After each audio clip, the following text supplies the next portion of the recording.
Hello guys, good morning. Welcome to my channel, Amaya TV. Samahan niyo po akong mag-igib ng aming inuming tubig. Ayan. Dito, malapit lang din dyan sa 7-Eleven. Bali, sa may likod lang ng 7-Eleven yung aking igiban ng tubig na inumin namin ni Ama. Actually, may tubig namang na binibili yung amo ko. Kaya lang si Ama talagang ano bang tawag doon? Kuripot ba? Kuripot baga. Ayan, nandito na tayo guys sa bilihan ng tubig. Ayan, para lang siyang anuhan ng gasolina. Ayan, yung 5.20 lang ang aking bibilin kasi isang galon lang naman na palit. Ayan. Dati na curious ako nito kung paano mag-igib ng ganun o paano maglagay ng gasolina. Ganyan lang pala. Ngayon, alam ko na. Ayan guys. Ayan, sobra pa yan. Sobra pa sa 1 gallon yan. Mga 1 gallon and 1/4. Ayan ang tubig ng 5 pesong tubig na inumin. Ayan guys, umaapaw siya pero hindi pa rin ubos yung dapat yung 5.20.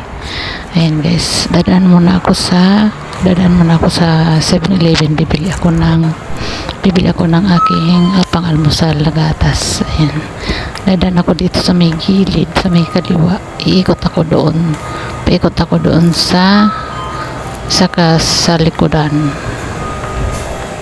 Ayan, nandito lang banda yung lagay ng gatas. Ayan dito guys.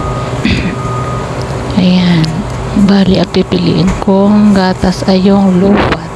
Ayan, lupat siya kasi matanda na ako, kailangan akong mag-diet. Ayan, para malusog din ang katawan kailangan mag-diet, pero kailangan ng low fat. Hindi pwede yung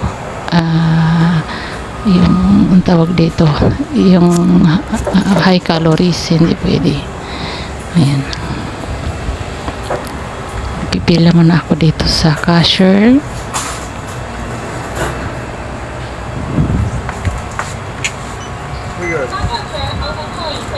Ayan, sa tingin ko doon sa presyo niya ay 90 NT lang.